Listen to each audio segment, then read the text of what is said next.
and welcome back, ladies and gentlemen, to the Spur and Claw podcast. I am your host, Julian Mazzara. Sitting across from me always is Jimmy Walsh. We've already done a podcast today. We broke down the 2020 Dallas Cowboys rookies, their draft class, our expectations for them in the rookie season, the future, how we viewed them in college. This time we're gonna flip it to the opposite side. We're gonna do the same thing for the Chicago Bears, break down their 2020 class. So yeah, I mean, let's not waste any more time. Let's get right into it. Jimmy, if you want to lead us off, man. Alrighty. How do you feel? How do you feel about the 2020 class for the Chicago Bears as a whole? Yeah, I'll give a little grade and then you do the same. I think for us, given what we had, That's important. That's an important preface. Given what you had, right, which was not much. Yeah, it was like a handful. Yes. I'd say we B plus. Yes. So I'm a believer that with trades, with picks that you've lost, I think you really do have to factor the players into it on who. For instance, the Bears, they didn't have many picks. They traded, like I said, the first round pick. That was still part of the Mac trade, right? Yeah, for sure. And then your guys' third round pick or fourth round pick was for Foles, right? No.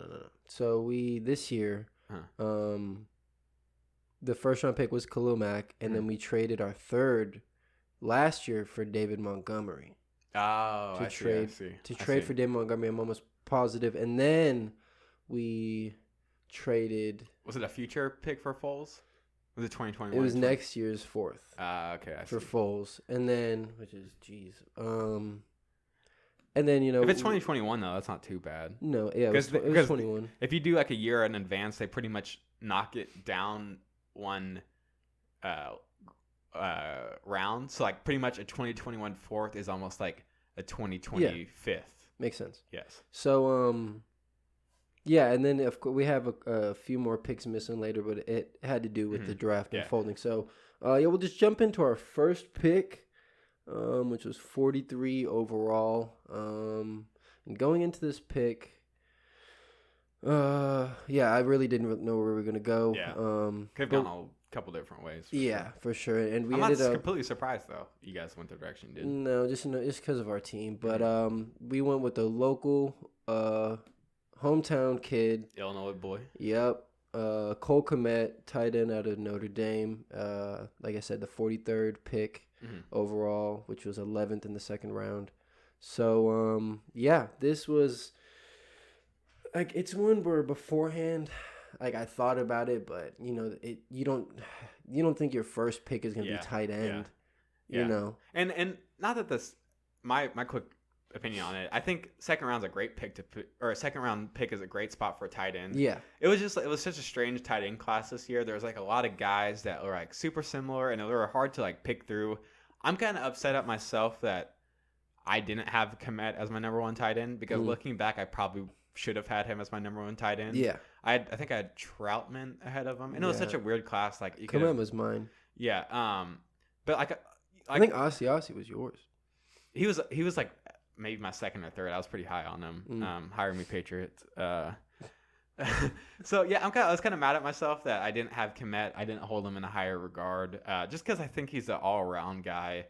I think he'll be solid as a blocker, and I think he'll be solid as a receiving weapon. Yeah, I love the pick, honestly. Yeah. You were there when it was drafted. But yeah, I love the pick, to be honest. I think he's the most well-rounded, and honestly, probably has one of the better upsides as a tight end out of the entire class. Oh, absolutely. He's 6'6" and 262, and like he's Moves pretty solid. lean, dude. He could add 5 pounds. He could get 270 and look. Yeah. I mean, you wouldn't even really be able to tell. It looks like he's been putting a lot of work in this offseason. That's what it seems like. Yeah, I was actually born in the same hometown as him in Arlington Heights. Nice. Yeah, which is pretty cool. But yeah, I just think with, especially the offense we're trying to run, the tight end position is huge. Obviously, Jimmy Graham is not the future. No. And you take out Jimmy Graham, and I mean, even if we didn't draft Kmet, I don't think Jimmy Graham and Demetrius Harris are enough to go forward. Yeah. So I think he has a very bright future. I'll give you an over and under for Kmet his rookie year. Let's go over and under 500 receiving yards, 40 catches, and 4 touchdowns. Over and under. So to add a little context, his 2019 season at Notre Dame, he only played 10 games, and I think there's 13 games in college. Correct. Excuse me. So he missed 3 games. Really a similar stat line, though. To what I just said, I wasn't even 43 for 520, like a little bit over 12 yards a catch with 6 touchdowns. And again, he missed 3 games. And in college, the tight end doesn't get used a lot. So I'm actually pretty surprised he put up those stats. It's actually pretty solid. Yeah, like 50 catches, 50 yards a game. So for his rookie year, we just went over, before this podcast, I was letting him look at my guys I'm trying to target in fantasy. And this would be kind of more of an undrafted guy, but I would totally pick up Kmet as a undrafted guy because I think a couple things. The Bears are going to use the tight end position like no other team besides maybe the Vikings and other teams that have just studs. Like you guys are going to deploy a lot of 12 personnel. You're going to play a lot of 2 tight ends. Yeah. I think Jimmy Graham's a good stop holder for right now, but I really see that Kmet could get – I think he's going to get at least 60 targets. Yeah. I think he's going to get at least 60 targets. And they're all going to be pretty catchable passes. I bet it's going to be a high percentage of catches. So, what'd you say, 40 for 500? Yeah. And 4 touchdowns? Yeah. I think that's pretty good.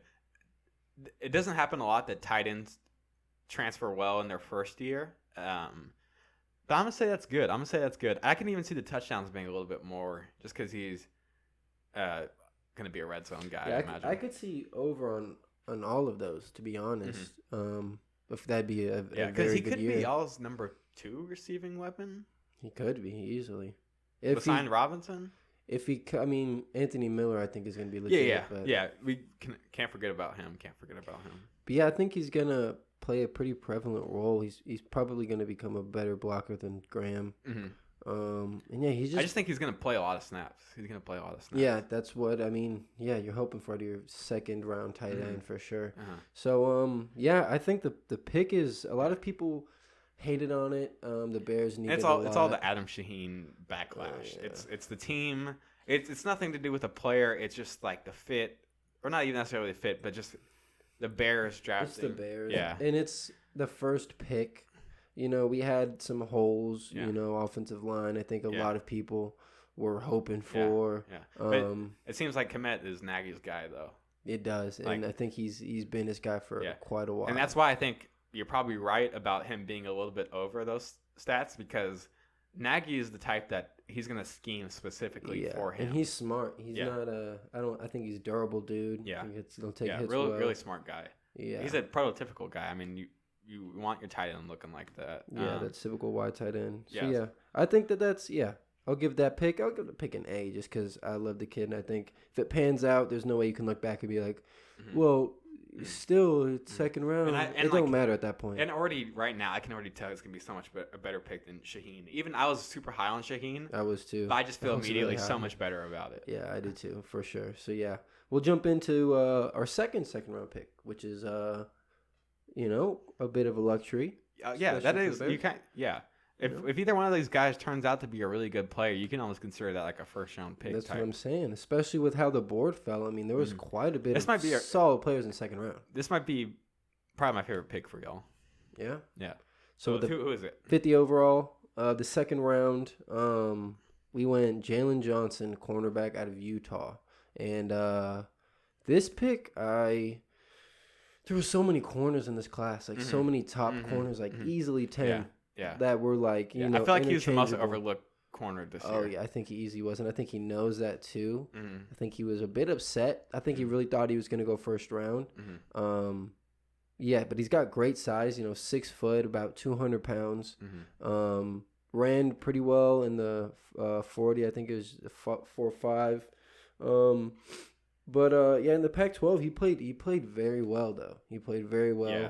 First thing that jumps out to me is the instincts are really good. Yeah, for sure. And it looks like he played almost every game since he was a freshman. Yeah. But yeah, his 2018 season was a tad bit better production. Yeah, I'm looking at that. I wonder. He might have. I'm not sure exactly what happened there. Yeah, I don't know. Yeah, I'm not really. I feel like there was almost a reasoning behind that. Like maybe he played a little bit injured his last year or something like that.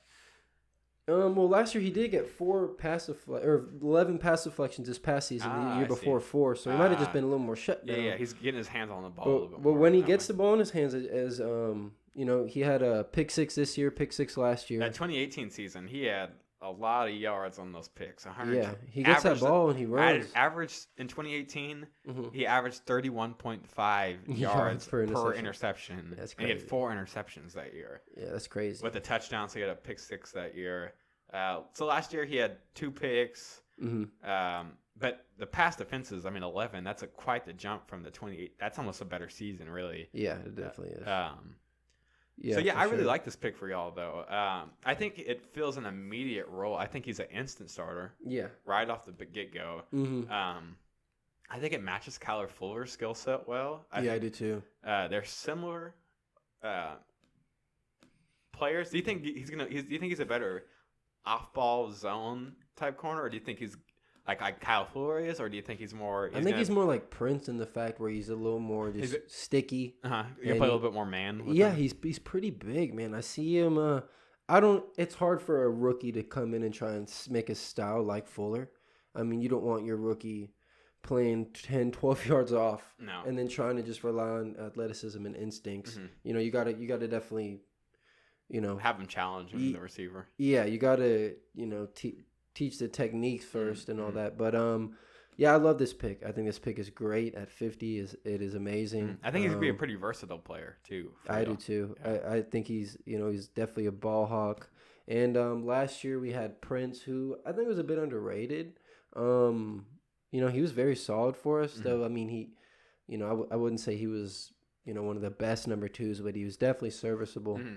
And when he went down, we had an undrafted guy from 2018 and Kevin Tolliver to come in and play, and he actually he's a solid third, fourth corner. Yeah, I thought that he might be, they might have liked him enough to go have into him the start. next season. Yeah, have him start. Yeah. Yeah, but he's got good size too. So yeah, for sure, and he's not slow. But Amari Cooper caught a dirty catch on him. Yeah, well, the throw was great for on the tud. Yeah, exactly. It wasn't even like he just got burnt. It was just there's levels to this. So like I said, I love the first 2 picks. I think y'all are gonna get a lot of snaps from Kmet and Jalen Johnson. I'm hoping.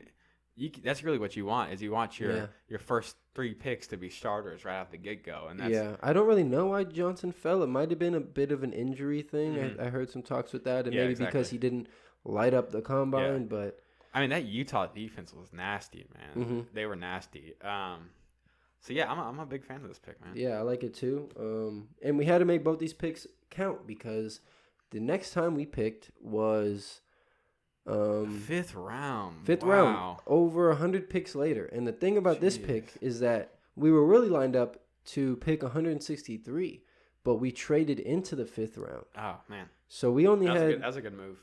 It was because everyone was thinking we were gonna trade down the second round pick, trade down, get more. But would you rather have a way better guy or 2 guys that are definitely not as good? It just get the value, get the better player. That's the Saints philosophy. Yeah, just get the better player. Yeah. Just make sure that player is good. Yeah.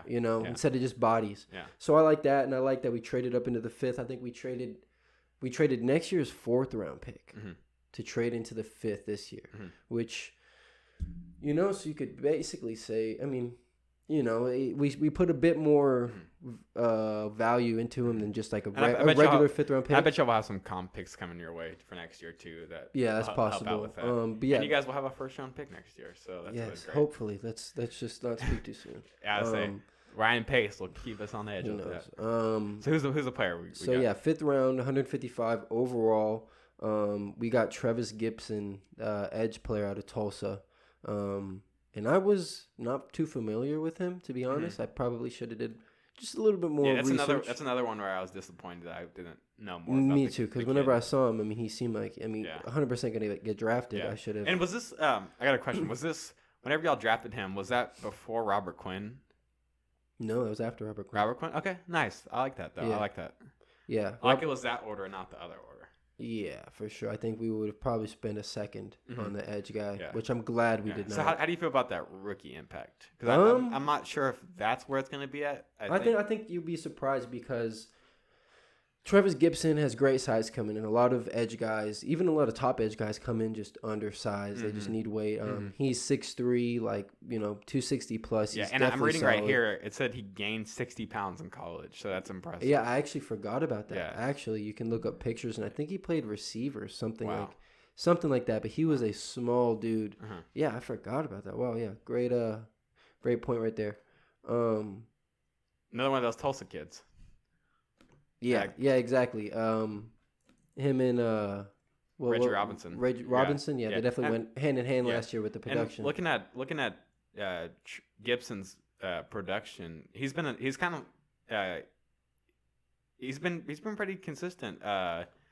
His sophomore year, he only played 9 games. I don't even think he started all those games, so he didn't have much. His junior year, he played 11 games. He had 9 tackles for loss and 4 sacks. And in his senior season, he had 15 tackles for loss and 8 sacks. Just got better and better, which I love to see. Absolutely. Especially with, I bet, the adding the weight obviously contributed to his production increasing. That 15 tackles for loss is sticking out to me, man. I love to see he has a great motor, and, he's good at sacks, but, he's mainly just well-rounded at the position, which is... very for an outside linebacker. He looks good, man. He looks like he could be in a Bears uniform and be rushing off that edge. Yeah, he's gonna be rocking 99, and I like it. Yeah. So with him specifically, I think that he'll come in day one and be the third rusher, that rotational guy. Quick question: Do you anticipate Mac? Obviously, Mac is not coming off the field much. Do you see him occasionally filling in for Mac and then mostly just being a supplement to Quinn? Or could you even see kind of a rotation where, say, Quinn and Gibson rush from the outside, and because Mac is so good that maybe they could slide Mac inside a little bit? I don't know if y'all have ever experimented like that. Well, losing Goldman, I think we should definitely experiment something. Yeah, as many multiple fronts as possible. Because I think Gibson's a good player. I think he can contribute a little bit. That's what I'm saying, and we don't really have that third. I mean, we signed Barkevius Mingo, who kind of just solidified himself as a special teams player in the league. So I think Gibson, a good special teams player though. I think he'll be good on special teams. Oh yeah, but I think Gibson is definitely has a lot to prove, but he's definitely that edge guy. In the sense that he's going to be getting after the quarterback, and I think that I think he plays a lot more than people are expecting. I mean, look what Aaron Lynch did on the Bears. I mean, he was a solid name, and he didn't even start last year. I remember being high on Lynch, and I wasn't as much, but he proved himself last year. This dude is far more athletic than Lynch. Yeah. And I can see him being like the supplement to Quinn, because Quinn is, what is he? 30. Yeah, he's 30. So I think Quinn still has a lot of juice. Him and Mac are a bit older. I mean, if one of them goes down, I think Gibson is going to for sure be the guy to come in and I think this is a great future pick for y'all. I think he'll be on y'all's team for. Again, this caught me off guard when it happened, but it's just because the trade up, I love the pick. Honestly, I think it's for the value. I didn't really hear much buzz on his name. But no. But again, like we both said, we wish we both would have taken more pride in that. Do you want to take a real quick break, bro, before we break down the second half of let's do it, man. All right, man. We'll be right back. We'll have time.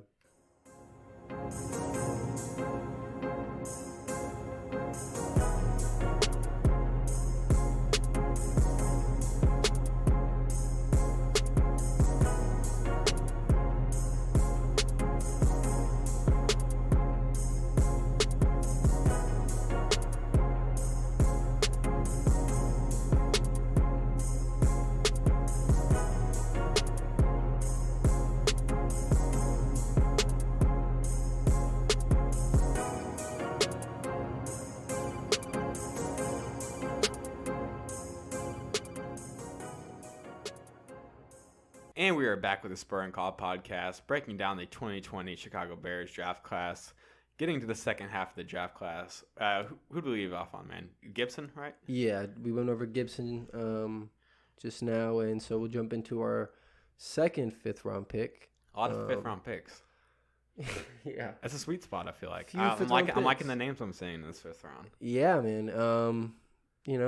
A few unfamiliar names to maybe like the casual, but definitely some guys who had some production in college. So we'll jump into the second fifth-round pick at 163 overall. We drafted Kindle Vildor. If anything, just for the name, out of Georgia Southern cornerback. Yeah. And this was, dude who I was not too familiar with, but after doing a bit of research. What's his measurables? What does it look like? 5'11", 190. So he's not a small dude. I'm not sure if he hit the combine. I don't know off the top. If you want to check that out for me real quick. But yeah, dude, this is a dude who is he might be a bit small, but he plays with a lot of tenacity. He's definitely going for the ball. He plays pretty fast too. So his combine, so he came in at like 190 and 70 inches, which is 12'11", 5'10". Yeah. Ran a 4.44 though. Yeah. Had a 40-inch of vert. Solid. Dang. 133 broad jump. So yeah. Good numbers. 22 reps on bench. That's awesome. Yeah, I think that's insane actually. I think he's one of the stronger cornerbacks. Yeah. 22 is more than a lot of edgy guys. Yeah. And if he's that strong, I mean, he'll make up for his size if there is. Yeah, he plays very close to the line of scrimmage. I think he fits our scheme great. We did something that you guys did as well in double dipping and at the corner position in this draft. Yeah, I think we both got very good value with both those picks. But we'll go into a bit of his stats. He had an interesting career at Georgia Southern. Definitely, he looks like he started his last 3 years. 2017. Got 20 tackles, but 3 interceptions, and a little sack. Yeah. So that's 7 passes defended. Yeah. It's the best thing I'm looking at is him just having 3 straight years of starting experience. You don't get that much from all pretty solid production. Oh yeah, 9 interceptions in his career. Yeah. 25 passes defended, 94 tackles, 9 tackles for loss. He was one of the better players on his team for sure. Yeah. I think. I like how he's consistent with his production too. It was 3 picks, 4 picks, 2 picks, but I mean he had, plus 6 pass defended in every year. His best year definitely came in 2018. He had a bit of a drop in production, but in 2018, if you look back on some film, he played Clemson and pretty much shut them down. Do you see him possibly maybe not this year, but taking that would it be 4th cornerback spot? Yeah, like over Tolliver. I like. It's definitely possible. We have Artie Burns. I forgot about him too. I don't know if we signed him to a 2 or 1 year. I think it might be 2 year to be honest. But yeah, I think he has a chance to maybe even be that slot guy. I know he's not the shortest, but maybe take over for Buster Screen next year, because he is pretty quick. You know what I mean? He's not short, but he might just fit better in that slot role. Just playing guys a bit more size. I like it. But yeah, if you look back on the film in 2018, he played against Clemson, and I don't think he let up a single catch that game. Yeah, and Clemson has receivers. I think he had like 2 pass deflections. And I think he had a pick. Yeah, so in Clemson they had T. Higgins, who was the first pick in the second round this year, and next year they have 2 more guys that could possibly be top 60 picks. So. Yeah. He held up well in that game. Yeah, and Clemson was very good that year. So yeah, Kindle Vildor at the fifth round, I like it a lot. I think, I think he'll be another guy that sticks around. For sure. I think he solidifies the cornerback group. Just considering, Kyle Fuller, then we got the rookie Johnson, Kevin Tolliver, Artie Burns, and then to get another solid guy to come in. Not a bad room. No, and then throwing Scrine to start at the nickel. He might, push Duke Shelley out, but. Forgot about Duke, old Shelley. Little Shelley, he's just undersized 6-rounder guy. So that was a weird pick last year. Yeah. It is what it is. Yeah. But I think Vildor is definitely a lot more talented than you might think, and as a 5th round corner. So we'll just go ahead and jump 10 spots down into our third 5th round pick. So I'm glad you guys had so many picks in this round because it really makes up for the lack of everything else. Yeah. I agree definitely. And I liked how we didn't, we were very versatile in offense and defense. Not just like the Panthers who picked only defensive players throughout the whole draft. I would have, personally, not saying any of these guys in particular, but I would have liked us to, I think, go offensive line anywhere a little higher. That. And you guys did pick a couple of guys, but we were a little higher, figuring a little sooner, a little higher in 226. But we'll talk more about this man here because he is definitely a guy that I think could make the roster 100%. And Darnell Mooney out of Tulane. Well, dude, you guys might have had the all-time name class. That's what I'm saying, man. We haven't even gotten to the last the funky ones, man. We got a couple more, yeah. Heck yeah. So, Darnell Mooney is a guy is a receiver type that everyone in Chicago has been wanting, and that will split the field, that deep threat.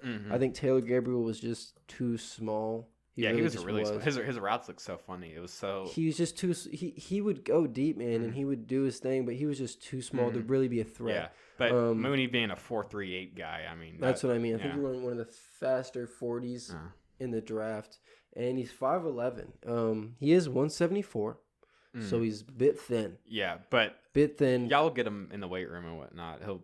Yeah, but he has that build, that stereotypical... I mean, I think... Ruggs is 5'11", John Ross is 5'11", so he's just got that runner build. In 2018, he had actually a pretty great year. With 48 receptions for 993 yards and 8 touchdowns. That's some of the better production you'll see in 20.7 yards per catch, which is insane to do that through 13 games. Every time you catch the ball is minimum. Yeah. Not minimum, but is going to be average 20 yards. Yeah. So, and he scored off those a lot. He just, really, when he would get going, he was just burning dudes. And Tulane obviously didn't have the best quarterback situation always. So, sure. But having a guy chunking it to someone that fast definitely helps the quarterback situation, though. Especially running a 4.38. And, yeah, he was really solid throughout his whole career in college. About 2,500 receiving yards, which is about 16.7 each or a pop. 19 touchdowns total. I see that he even, I guess his freshman year, they gave him that rock a couple times. Yeah, he got some rushing attempts. That'd be interesting. I mean, I think Bears probably have enough versatile running backs that they probably won't involve him in that way. You'd be surprised, man. They don't have too many Nagy running gets backs. crazy with it. Yeah, I could see some... Do you know if he does any kick return or punt return? That's what I was going to say. I think that's where he is of value because I do think he... I mean, obviously you guys have one of the better... kick returners in the league, though. Actually, he never. Yeah, in college he did not return kicks or punts.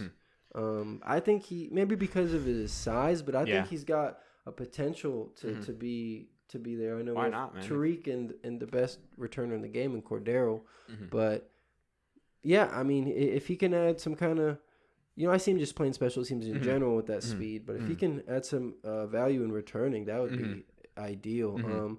I think he ends up, after the draft, we did go and get a guy who's pretty much the same style in Ted Ginn. Yeah, just some obviously more experienced guy. And honestly a lot bigger, but, so that kind of maybe depletes his chances a tiny bit. Yeah. Because that is pretty much the role he's going to be, but I don't think he was expected to come in and start as Ginn might be or be one of the main guys. Yeah. Maybe in a couple years he's definitely going to play whatever role that Ted Ginn is going to play this year, like where you line him up and like what type of routes you're having him run. It's going to be that same exact thing. Yeah, he just Obviously, I don't think he's going to be your guys's.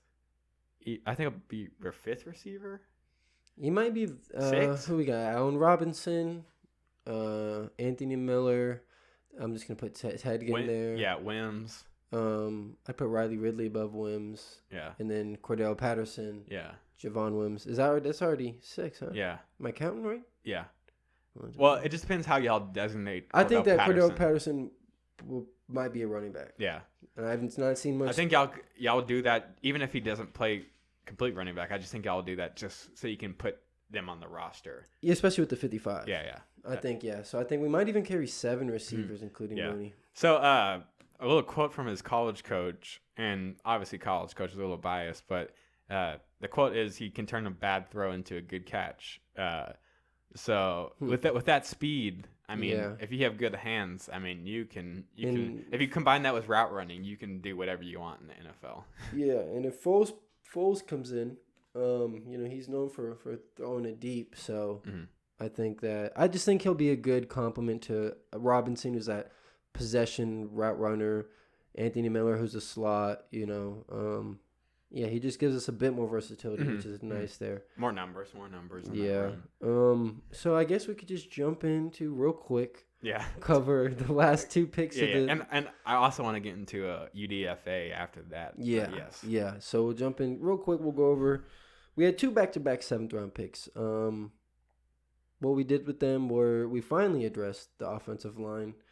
Later than we thought. Yeah, we had 226 and 227. We drafted back to back. How do you first off, how do you explain to the other guy, to Lachavious, why Arlington Hambright was the better player and why they picked him first?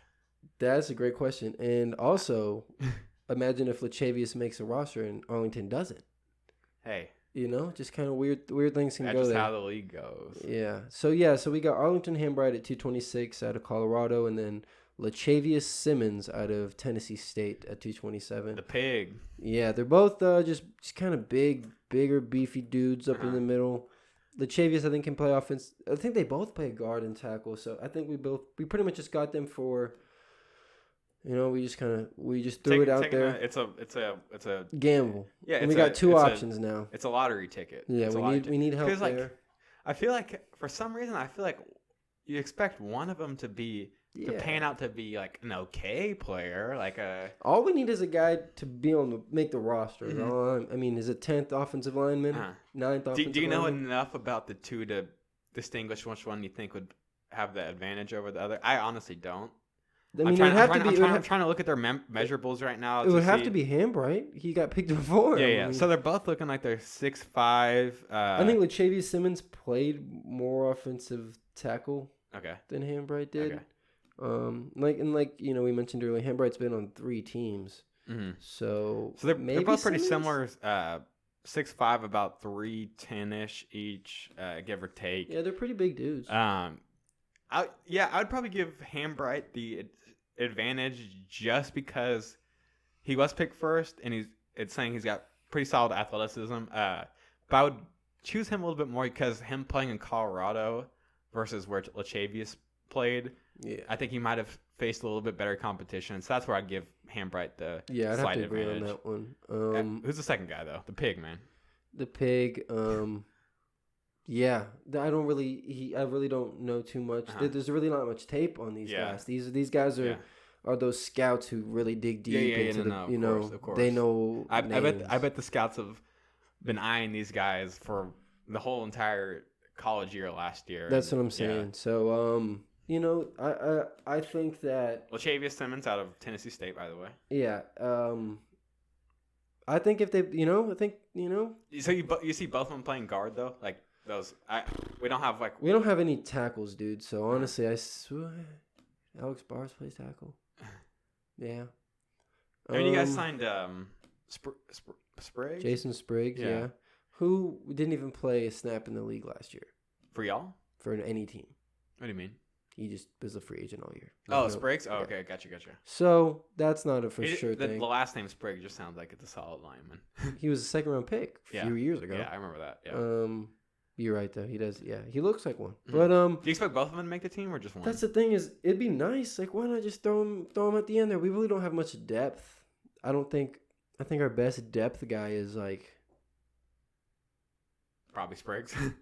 Dude, he's a tackle. That's so I know, but I mean, like he might be, and that's what is that? Mm-hmm. We need. So looking at your guys' depth chart, it looks like Corey Levin and Rashawn Coward's probably going to be a backup now. Rashad Coward will be backup. Yeah, he started last year. Fetty will be the starter most likely. So yeah, I mean, hey man, it's the 7th round. You're not expecting much either way. I like adding to the offensive line group Mm-hmm. more than really any other positions out at this point. Besides, like maybe like a swing at a backup quarterback or something like that. Yeah. But to get into one UDFA, Yeah, I think I know who you're gonna be talking about. uh, Little brother. yeah, little brother of what's the guy's name again? I think it's Mac. Khalil Khalil? Mack. Khalil Mack, Khalil yeah. Mack. Okay, I think I've heard of him. Yeah. So, who is it? Ladarius Mack. Ladarius Mack, yeah. Out of Buffalo, just like Big Brother Mac. Yeah. Yeah, this will be interesting. The fans are huge on it. Yeah. If They anything, really man, are. if anything, it is just a good story at least. It's a beautiful story Yeah. already, man. You know, he brought him in, undrafted guy, Mhm. very small, looking up some stuff right now, but very small his for brother, the his position. brother will get him swole. I guarantee that. Yeah, only about 6'1", 230. Yeah. A bit of a smaller dude and had nowhere near the He's kind not of Khalil Mack. production. He's not Khalil Mack. No. Physique wise. No. No. But he had, looking at him, I mean, he had decent production in He college. wasn't bad. He had 11 tackles for loss and 7 sacks. Yeah. I think he's it seems like he's like kind of like not a young age player, but like a young in football player. Yeah, it might be. I really don't know his backstory too much. But Besides him being yeah, his little obviously brother. the brother. Yep. Yeah, and played at the same college and everything. Uh-huh. So he'll be fighting for. He's probably a practice squad guy, right? He would assume but hey, we really don't have a fifth rusher off the edge. I got you. Let alone we might carry 6. A lot of teams carry 6 Mhm. defensive Especially ends. in a 3-4. Yeah, so he'll have to compete. He'll have a chance to be that fifth rusher. I think Barkevius Mingo is just more solidified there. But we have a guy in Isaiah Irving who we signed back. We had last year and maybe the year before. He was an undrafted guy, but an undersized guy. Mhm. So that'll pretty much have to be Yeah. who he'll have to beat out. Yeah. But yeah, what do you think about this man? Yeah, I like it, man. I'm Yeah. always a fan of the brothers being on the same team and really just the NFL. I think that's great. So yeah, I mean, kind of a wild card, like I said. He's a little bit smaller Mhm.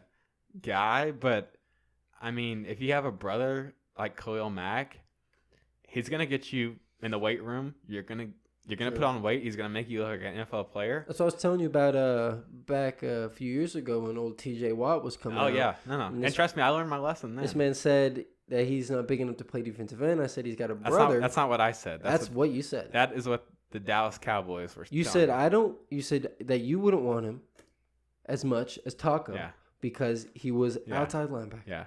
And I said his brother Yeah. is 300 pounds of Yeah. pure muscle, and that's kind of what was going in here. I think that. If he really puts his mind to it, he can come in and gain 20 pounds by the end of the year. Another thing is that he's going to learn the technique. Khalil is not going to allow him And to. he's already got some solid technique, Yeah, yeah, I mean, yeah. it's not like he's just a name. He Yeah. did play well at Yeah, Buffalo. exactly.